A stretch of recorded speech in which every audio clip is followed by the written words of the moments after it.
what's up everyone? GameDad here, coming at you guys with another collection video. This time we're taking a look at everything that is currently in my Atari Jaguar collection. Now, this is another one of those collection videos where it's a pretty small collection that I have right now, but I do like the games that are in it.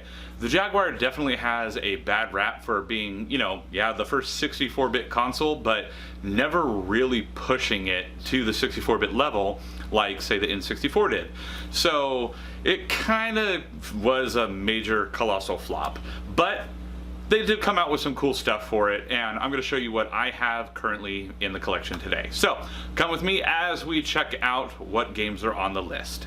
Checkered Flag was released by Rebellion Developments in 1994, and although it is trying to push the whole polygon we are 64-bit kind of thing, the game is actually quite difficult to control and doesn't look that great. I mean, you can get these same kind of graphics on, say, the 32X, and that was only half the bits. I mean, Jaguar's whole thing was do the math, and the math doesn't really hold up here.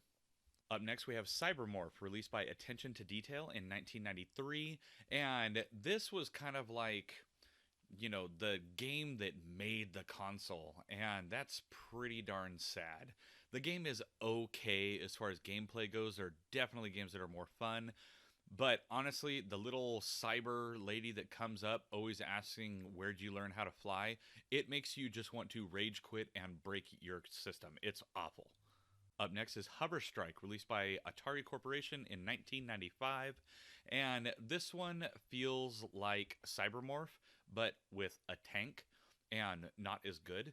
So, I mean, I know there weren't a lot of great games on this system. This one is okay. Gameplay, I feel, is a little easier than some of the other games I have in this collection, but overall, I mean, it's just an okay game. And here we have Kasumi Ninja, released by Handmade Software in 1994, and I believe this was actually the pack-in. It's certainly the most common game that I have seen for this console, and it tries to play off of the whole Mortal Kombat kind of vibe. It gives you a nice 3D menu and everything, so that's pretty cool, but it's still using FMV-style fighting like the original Mortal Kombat games. So it was a little weird feeling like you were going back in time with a modern console of the time. Up next is Val d'Isère Skiing and Snowboarding, released by Virtual Studios in 1994. And I had to take a step back and remember what snowboarding was actually like back in this time. And it wasn't about half pipes and tricks and jumps and everything. It was about just bombing the hill as fast as you could. And that's exactly what you do in this game. Think any racing game that you've ever played like this, same thing, but you're not a car, you're a dude on a snowboard. Up next, we got White Men Can't Jump, released by High Voltage Software in 1995, and this is a 2-on-2 half-court basketball game. And I gotta say, this is the best one that I believe I have in my Jaguar collection. It's really fun to play. You get different courts that you can go on, and this is the only game I have in the collection where everything is actually like really 3D. So it really feels like it's actually pushing the 64-bit limit of the system. And last up for this video is Zoop, released by Electric Spectacle Productions in 1996. And I have this for a few different consoles, and I gotta say, this game is awesome. It is a puzzle game, and the object is you shoot the different colors that appear on the screen to change the color of the piece that you're moving around, and then you can use that to take out more of that color on the screen. And it's kind of like Tetris. It builds up, don't let it hit you, and you'll keep going.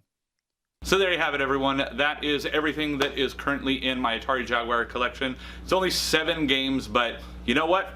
I like the games I have in my collection. I would definitely like to get more for it, but the games are getting harder and harder to come by for this system. I get a few shops here and there that I hit whenever I'm in different parts of California or up in Portland, things like that. And anytime they have something for a good price, I'll pick it up. But that's another thing, is because they're harder to get now, they actually are a lot more expensive. And I don't really care about getting a box copy. I just want a game that I can play. So over time, I will be able to add more to the collection, but for now, I got those 7 games and I'm alright with that. Now, if you guys like today's video, please let me know down in the comments below. And while you're down there, please be sure to also hit those like and subscribe buttons, as well as that little notification bell so you can alert every time I got a new video coming out. Now, as always, I'm GameDad. I thank you guys for watching, and I'll catch you later.